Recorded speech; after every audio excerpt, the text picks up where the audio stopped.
Hello students, good morning everyone, good morning প্রত্যেককে and welcome to Adda 24/7 WBCS Topper official YouTube চ্যানেলে প্রত্যেককে স্বাগত। আজকের এই স্পেশাল সেশনে যেখানে আমরা আলোচনা করব এবং পয়েন্ট আউট করে দেখিয়ে দেব যে WBCS প্রিলিমস পরীক্ষায় ইতিহাসের কোন কোন জায়গা, কোন কোন চ্যাপ্টার সব থেকে বেশি গুরুত্বপূর্ণ, আমাদের কোন কোন বিষয় থেকে কোন কোন চ্যাপ্টার থেকে আমরা প্রশ্ন পাবোই পাবো।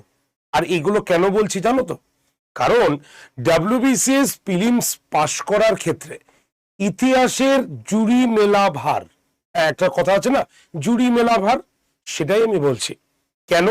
কারণ ইতিহাস তোমাকে যে পরিমাণ কমন দেবে বা যে পরিমাণ মার্কস তুমি ইতিহাস থেকে তুলবে, সেই মার্কস তোমাকে কিন্তু আরো অনেক বেশি মানে কি বলবো, অন্যান্য মানে WBCS প্রিলিমস কোয়ালিফাইং মার্কস তুলতে তোমাকে কিন্তু অনেকটাই সাহায্য করবে। তাই ইতিহাসকে বাদ দিয়ে WBCS প্রিলিমস বা WBCS ভাবা এটা ঠিক নয়, তাই তো? তো তার জন্যই আজকের এই ক্লাসে বা আজকের এই সেশনে আমি তোমাদের জন্য যে কমপ্লিট ইন্ডিয়ান হিস্ট্রির ইতিহাসের যে চ্যাপ্টারগুলো থেকে প্রশ্ন তোমরা পাবেই সেটার উপরে একটা ছোট্ট ডিসকাশন করতে চলে এসেছে। হাতে 5টা মিনিট সময় আছে, তো 5 থেকে 7 মিনিট। যদি 5 থেকে 7 মিনিট সময় হাতে থাকে তাহলে একটু সটি দেখে নাও, লস হবে না বরং লাভ হবে। তো চলো, যারা যারা সেশনটি দেখছো প্রত্যেকে সেশনের লিঙ্কটা একটু শেয়ার করে দাও। তোমরা যে সমস্ত হোয়াটসঅ্যাপ গ্রুপে রয়েছো, তোমার চেনা পরিচিত বন্ধু বান্ধব প্রত্যেকের কাছে ক্লাসের লিঙ্কটাকে একটু শেয়ার করে দাও। আর যদি সেশনটি ভালো লাগে তো অবশ্যই যাওয়ার আগে লাইক বাটন প্রেস করো, যাতে প্রত্যেকের কাছে এই সেশনের লিঙ্কটা পৌঁছে যেতে পারে। ওকে, তো চলো লেটস স্টার্ট, শুরু করা যাক। ইতিহাস WBCS প্রিলিমস যদি আমরা দেখি তাহলে WBCS প্রিলিমসে আমাদের 50 নম্বরের ইতিহাসের থেকে প্রশ্ন হয়, মানে 50টি প্রশ্ন থাকে, প্রত্যেকটি প্রশ্নের মান 1 করে হয়, তাই তো? তাহলে টোটাল 50 নম্বরের ইতিহাসের প্রশ্ন আমরা WBCS প্রিলিমসে পেয়ে থাকি। এবার যদি আমরা ভাগ করি যে কোন কোন পার্ট থেকে কোশ্চেন আসে, তাহলে আমরা দেখব 25 নম্বর আসে আমাদের ইন্ডিয়ান হিস্ট্রি বলে একটি জায়গা থেকে, আর 25 নম্বর আসে ইন্ডিয়ান ন্যাশনাল মুভমেন্ট বলে একটি জায়গা থেকে। তাহলে 25টা কোশ্চেন ইন্ডিয়ান হিস্ট্রি, 25টা কোশ্চেন ইন্ডিয়ান ন্যাশনাল মুভমেন্ট থেকে আসে। টোটাল 50টি প্রশ্ন তুমি পাবেই পাবে WBCS প্রিলিমসে, ঠিক আছে? তো এবার দেখো, এই যে 50টি প্রশ্ন বা ইন্ডিয়ান হিস্ট্রি, তাহলে ইন্ডিয়ান হিস্ট্রি বলতে কোন জায়গাকে বলছি আমরা? ইন্ডিয়ান হিস্ট্রি বলতে আমরা বলছি এনসিয়েন্ট এবং মিডিয়াভেল, মানে প্রাচীন যুগ এবং মধ্যযুগ, এই দুটো হচ্ছে আমাদের ইন্ডিয়ান হিস্ট্রি। আর ন্যাশনাল মুভমেন্ট হচ্ছে একদম 1757 থেকে 1947, মানে ব্রিটিশ পর্বের ইতিহাসটা আমরা ন্যাশনাল মুভমেন্টের মধ্যে বলি, ঠিক আছে? তাহলে ইতিহাসের তো 3টে পার্টি রয়েছে, এনসিয়েন্ট, মিডিয়াভেল অ্যান্ড মডার্ন। এই 3টে পার্ট নিয়ে আমাদের ইতিহাস, তাই তো?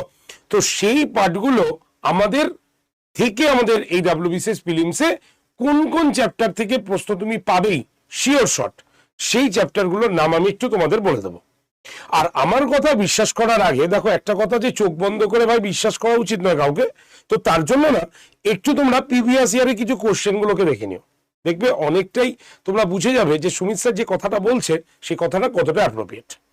2 নম্বর বিষয়ে আমি তোমাদের যে ফ্রি সাজেশন ব্যাচ লিখেছি না, সেই সাজেশন ব্যাচের ফ্রি সাজেশন ব্যাচ তোমাদের কিভাবে তোমরা পাবে আমি সবকিছু বলছি, বা এই ব্যাপারটা কি সেটা নিয়ে আলোচনা করছি। তো চলো লেটস স্টার্ট, শুরু করা যাক। দেখো, এনসিয়েন্ট হিস্ট্রি সিলেবাস তোমরা দেখতে পাবে ইন্ডাস ভ্যালি থেকে শুরু করে একদম তুমি ওই মানে সাউথ ইন্ডিয়ান হিস্ট্রি পর্যন্ত, মানে ওই চোল, চের, পান্ড্য এই জায়গা পর্যন্ত আমাদের পুরো ইন্ডিয়ান হিস্ট্রি রয়েছে, মানে ইন্ডিয়ান হিস্ট্রি মানে এনসিয়েন্ট হিস্ট্রি রয়েছে। মিডিয়াভেল হিস্ট্রি শুরু করা হয় আমরা সিন্ধু অভিযান, সিন্ধুর আক্রমণ থেকে স্টার্ট করি একদম মুঘল যুগ পর্যন্ত বা মুঘল যুগ শেষ পর্যন্ত আমরা মধ্যযুগের ইতিহাসটাকে দেখি। আর আধুনিক যুগের ইতিহাস আমরা শুরু করি 1757 থেকে একদম মানে ব্যাটেল অফ পলাসি থেকে স্টার্ট করে 1947 সাল পর্যন্ত। তো এতগুলো জায়গা আমরা যদি পড়তে অসুবিধা হয় তাহলে আমরা কিভাবে শর্ট করতে পারি, কোন চ্যাপ্টার থেকে বেশি প্রশ্ন আসে? চলো প্রথমে আমরা এনসিয়েন্ট হিস্ট্রি নিয়ে কথা বলি। প্রাচীন ভারতের যদি আমরা ইতিহাস দেখি তাহলে যে চ্যাপ্টার থেকে তোমরা কোশ্চেন পাবেই একদম শিওর শট, এর মধ্যে রয়েছে ইন্ডাস ভ্যালি সিভিলাইজেশন। সিন্ধু সভ্যতা, দারুণ ইম্পর্টেন্ট। সিন্ধু সভ্যতার 5টা কেন্দ্র আমাদের সব থেকে ইম্পর্টেন্ট। দেখবে ঘুরিয়ে পেঁচিয়ে প্রশ্ন দেওয়া হয় প্রিলিমসে বলছে। যেমন হচ্ছে হরপ্পা, মহেঞ্জোদারো, লোথাল, কালীবঙ্গান, এই যে 3টে কথা রয়েছে, যে 4টে কেন্দ্র কথা বললাম, এই 4টে কেন্দ্র থেকে আমাদের প্রশ্ন আছে। যেমন এইটি কোন নদীর তীরে অবস্থিত, ঠিক আছে, এখান থেকে কি পাওয়া গেছে, প্রাচীনতম ধান উৎপাদনের নিদর্শন কোথা থেকে পাওয়া গেছে, ঠিক আছে। তো এই যে প্রশ্নগুলো কথা আমি বলছি, এইগুলো তোমরা দেখবে তোমরা ইন্দাস ভ্যালি সিভিলাইজেশন থেকে প্রশ্ন পাবে। চলে আসি বৈদিক সিভিলাইজেশন। বৈদিক যুগটা আমাদের অল্টারনেটিভ হইতে থাকে, অর্থাৎ মানে ইন্দাস ভ্যালি এবং বৈদিক, এটা যে কোনো একটা পার্ট থেকে আমাদের ম্যাক্সিমাম কোশ্চেন দিয়ে থাকে, আবার দুটো পার্ট থেকেও দিতে পারে, এরকম নয়। তবে এই যে বৈদিক সিভিলাইজেশন তুমি দেখছো, এই বৈদিক সিভিলাইজেশনটা just as a optional part হিসাবে ধরে রাখাটা বেটার, ঠিক আছে। এর মধ্যে ঋগ্বেদের সম্পর্কে আমাদের পড়তে হবে, বেদগুলোকে আমাদের ভালো করে পড়তে হবে, ক্লিয়ার। দেন আমরা যদি এনসিয়েন্ট পার্ট দেখি, তাহলে আমরা দেখবো জৈনিজম এন্ড বুদ্ধিজম অল্টার্ট করে কোশ্চেন আসে, অল্টারনেটিভ ওয়েতে দেখবে কোশ্চেন আসে। এবং এর ক্ষেত্রে জৈনদের 24তম তীর্থঙ্কর কে ছিল, এই প্রশ্নটা খুব রিপিট প্রশ্ন আমাদের, ঠিক আছে।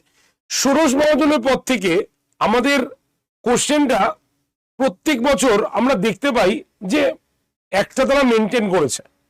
এবং এই ষোড়শ মহাজনপদের মেন যে ইম্পর্টেন্ট পার্টগুলো রয়েছে আমাদের, এই পার্টগুলোর মধ্যে 5টা পার্ট থেকে আমাদের সব থেকে বেশি প্রশ্ন আসে বা এসেছে। যেমন ধরো মগধ থেকে তো অবশ্যই আসে, মল্ল ব্রিজি, এর দুটোকে আমরা প্রজাতান্ত্রিক মহাজনপদ বলি। আচ্ছা, অশমোক দক্ষিণ দিকে অবস্থিত, গান্ধার কম্বোজ ভারতের বাইরে অবস্থিত।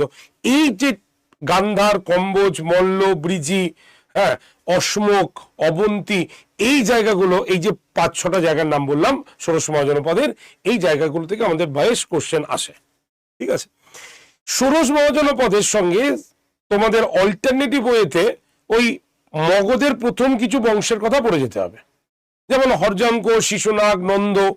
যেমন হরজাঙ্ক বংশের দেখবে তুমি, এই প্রশ্নটা খুব রিপিট প্রশ্ন হয়, শ্রেণিক টাইটেল কার, কুনিক টাইটেল কার। তবে এটা এখন আস্তে আস্তে কমতে আমরা দেখেছি, কিন্তু ছেড়ে যেতে পারবো না। শ্রেণিক যেমন বিম্বিসার, কুনিক যেমন অজাতশত্রু, এই যে নয় ষোড়শ মহাজনপদ, নয় এই হরজাঙ্ক বংশের প্রশ্ন। এই ধরনের প্রশ্ন কিন্তু আমাদের অল্টারনেটিভ হতে আসে, ঠিক আছে, নয় এটা নয় এটা। এবার চলে আসি আমরা ডাইনেস্টিক হিস্ট্রি। ডাইনেস্টিক হিস্ট্রিতে যদি আমরা দেখি, নন্দ একটা ভালো বংশ, মৌর্য একটা ভালো বংশ, যেখান থেকে আমরা কোশ্চেন পাই। যেমন নন্দ থেকে আমরা পেতে পারি যে আলেকজান্ডার কত সালে ভারতে এসেছিল, কার সময়, এগ্রামিস কার উপাধি ছিল। তো এই ধরনের প্রশ্ন আমরা নন্দ থেকে কিন্তু কভার করব।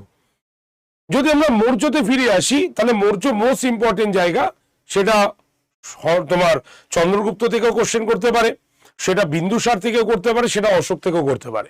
মানে মৌর্য থেকে আমরা কোনো রকম রিস্ক নেব না। মৌর্য হচ্ছে ডব্লিউবিসিএস পরীক্ষায় একটা না দুটো প্রশ্ন তোমাকে দেবেই, তাই মৌর্য থেকে সেই জায়গাগুলোকে দেখবে। আমি ডিটেল আসবো, ঠিক ডব্লিউবিসিএস এর মুখে আসবো একদম পরীক্ষার আগেই, যে ইতিহাসের কোন পার্টের কেমন প্রশ্ন আমাদের আসে বা আসার সম্ভাবনা আছে, তো সেটা আমি পরে আসবো। আজকে শুধু চ্যাপ্টারগুলোকে আমি বলি।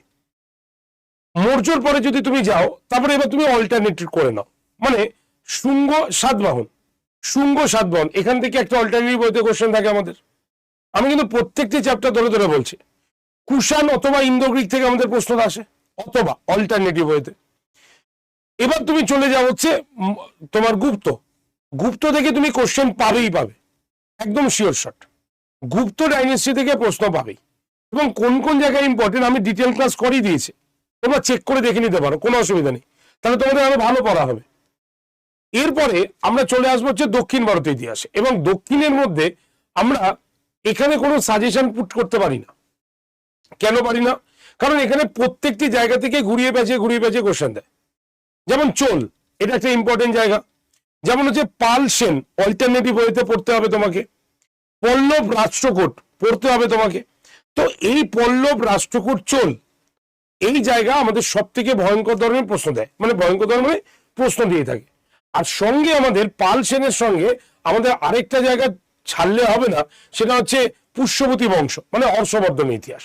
এখান থেকেও আমাদের বেশ ভালো কিন্তু প্রশ্ন আমরা পরীক্ষার জন্য কিন্তু পেয়ে থাকি। এটা একটা ভালো জায়গা, তোমরা পড়তে পারো।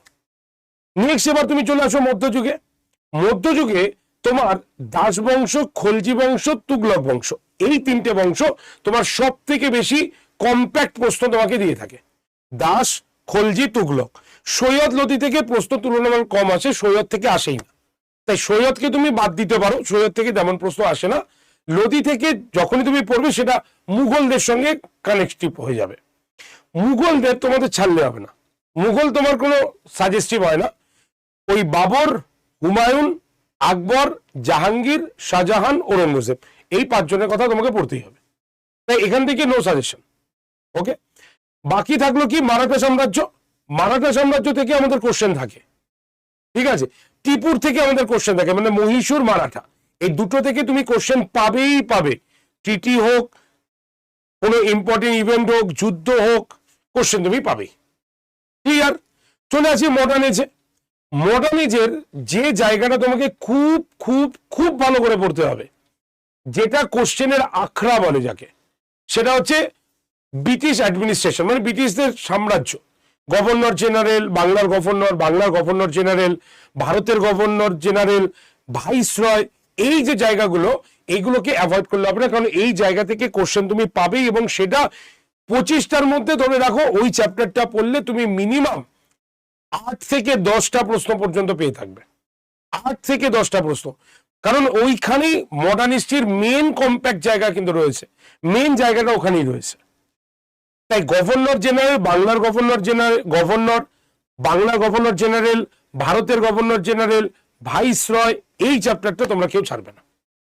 তাহলে এখান থেকে যদি 10টা প্রশ্ন হয়, নেক্সট এই প্রশ্নটার সঙ্গে গান্ধী মার্জ হয়ে যায়, আর গান্ধীজির থেকে যে কত আন্দোলন আছে সেখান থেকে আরো 7টা কোশ্চেন তুমি ধরে রাখতে পারো। তাহলে 17টা প্রশ্ন তোমার এখানে হয়ে গেল। বাকি থাকে ন্যাশনাল কংগ্রেস। ন্যাশনাল কংগ্রেস থেকে একটা হলেও দেবে তোমাকে, যতগুলো ইম্পর্টেন্ট সেশন আছে, ঠিক আছে। আর কি আছে? 1857 রিভোল্ট, 1857 সালের রিভোল্ট থেকে একটা কোশ্চেন দেবে তোমাকে মিনিমাম। আর বাকি যে পার্টটা থাকলো সেখান থেকে, সেটা কোথা থেকে আসে? সেটা ধরো তোমার আসলো হলো বিভিন্ন বুকস থেকে, নিউজ পেপার থেকে, ঠিক আছে।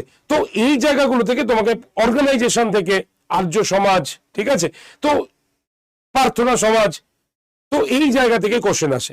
আর এই যে অর্গানাইজেশন গুলো যদি তুমি পড়ো, সব থেকে বেটার হয় অর্গানাইজেশন তুমি পড়ো হচ্ছে ইম্পর্টেন্ট পার্সোনালিটিস এর ভিত্তিতে।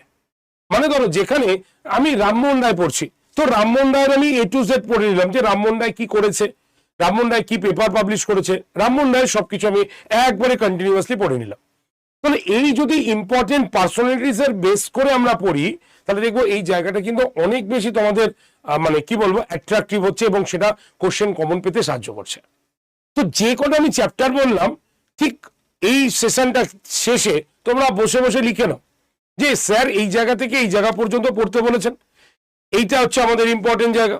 তো এই কনসেপ্টটাকে যদি তুমি কাজে লাগাতে পারো, এই কনসেপ্টটাকে ধরে যদি তুমি এগোতে পারো, তুমি WBCS প্রিলিমসের কোশ্চেন নিয়ে কোনো কিছু চিন্তা করার দরকার নেই। একদম ইজি ওয়েতে তুমি কিন্তু কোশ্চেন কমন পেয়ে যাবে WBCS হিস্ট্রি চ্যাপ্টারগুলোতে। আর সাজেশন ব্যাচ কি, আশা করি প্রত্যেকে বুঝেছি। তাহলে সাজেশন ব্যাচ কি? সোম থেকে শনি প্রত্যেক দিন, আমি মানে সোম থেকে শুক্রই করেছি, যেহেতু আজকে শনিবার আমি তোমাদের এইটা পড়াচ্ছিলাম, তাই সোম থেকে শনি বলছি সকাল 11টায় আড্ডা 247 WBCS টপার চ্যানেলে, মানে এই চ্যানেলটাতেই আমি তোমাদের এই নতুন একটি সিরিজ নিয়ে এসেছি। এবং এই সিরিজের বিশেষত্ব হলো, যেটা আমি আগে কোনোদিনও করাইনি, zero to hero level. Zero to hero মানে কি? ইউপিএসসির প্যাটার্নের কোশ্চেন আমি এখানে আনছি। যদি তোমরা কেউ না করে থাকো, একবার ক্লাসটাকে দেখো, যে কোনো একটা ক্লাস দেখো, তুমি কোশ্চেন গুলো দেখেই বুঝতে পারবে যে নতুন টাইপের প্রশ্ন কিভাবে আসতে চলেছে, নতুন টাইপের প্রশ্ন কিভাবে তৈরি হচ্ছে। তো সমস্ত কিছু আমরা কিন্তু এই জায়গাটার মধ্যে পেয়ে যাব। ওর জন্যই এই ব্যাচটার নাম দিয়েছি WBCS ফ্রি সাজেশন ব্যাচ। যে ফ্রি সাজেশন ব্যাচে আমি তোমাদের A to Z সবকিছু কভার করছি, জিরো টু হিরো লেভেলে। আর এটাই সাজেশন, এবং এটা ফ্রি সাজেশন ব্যাচ। ফ্রি বলে অনেকে ভাববো যে যাবো একদিন, দুদিন যাব না, 3 দিন যাব, তো এইগুলো করলে হবে না। এবং প্রত্যেকটি ক্লাসের PDF আমি তোমাদের গ্রুপে সেন্ড করে দিচ্ছি। তাই যারা যারা এবছর WBCS কে টার্গেট নিয়ে এসো, যারা যারা WBCS এর পরিকল্পনা রেখেছো, তারা অবশ্যই এই যে ব্যাচটা, এই যে ক্লাসটা তোমরা কিন্তু দেখতে পারো সোম থেকে শনি ঠিক সকাল 11টাতে। যারা গ্রুপে আসতে চাও গ্রুপে চলে আসো, আমি লিংক প্রোভাইড করে দিই ক্লাসের, এবং ক্লাসের শেষে আমি পিডিএফও তোমাদের দিয়ে দিই। গ্রুপে জয়েন্টের জন্য কি করতে হবে, জাস্ট হোয়াটসঅ্যাপে হাই লিখে পাঠাতে হবে। গ্রুপ তোমার নাম্বার কত, 8013492626। আরেকবার বলছি 8013492626 নাম্বারে জাস্ট হোয়াটসঅ্যাপে হাই লিখে পাঠাও, তাহলে তুমি গ্রুপ জয়েন্টের লিঙ্ক পাবে, এবং সেই লিঙ্কে এসে গেলেই তুমি কিন্তু ক্লাস পিডিএফ এবং ক্লাসটি করতে পারবে। তো এই হচ্ছে আমাদের মোস্ট ইম্পর্টেন্ট হিস্ট্রির জায়গা, যেই চ্যাপ্টারগুলো থেকে তুমি কোশ্চেন পাবে। এই যে আজকে তোমার 21 তারিখ আমি যে জোর গলায় বলে গেলাম, তোমরা পরীক্ষার পরে আবার আমি এই ক্লাসটাকে তোমাদের সামনে এনে দেখাবো, দেখবে এই চ্যাপ্টারগুলো আমাদের আসে কি আসে না। তো এই হচ্ছে আমাদের মেন কথা। তাই তোমরা যারা যারা এই সেশনটি দেখলে আশা করি উপকৃত হলে। তো প্রত্যেকে লিখে নিও, আর সোম থেকে শনি প্রত্যেক দিন সকাল 11টায় ক্লাসটাতে জয়েন করো। একদিন ক্লাসটা এলে বুঝতে পারবে যে এই ক্লাসটা অন্যান্য ক্লাসের থেকে কেন আলাদা। ঠিক আছে, তো চলো আজকে শেষ করছি সেশন। তো যদি সেশনটি তোমাদের উপকারে আসে অবশ্যই লাইক করবে, শেয়ার করবে, কমেন্ট সেকশনে কোনো যদি প্রশ্ন থাকে অবশ্যই জানাবে। আর যারা চ্যানেলে সাবস্ক্রাইব করনি, ইম্পর্টেন্ট অ্যানাউন্সমেন্ট, নতুন কোনো চাকরির পরীক্ষার বিজ্ঞপ্তি, ফর্ম ফিল আপ এবং নতুন ক্লাসের নোটিফিকেশন তোমার কাছে তখনই তাড়াতাড়ি যাবে যখন তুমি এই চ্যানেলটাকে সাবস্ক্রাইব করবে। তাই ফ্রি অফ কস্ট চ্যানেলটাকে সাবস্ক্রাইব করে রাখো।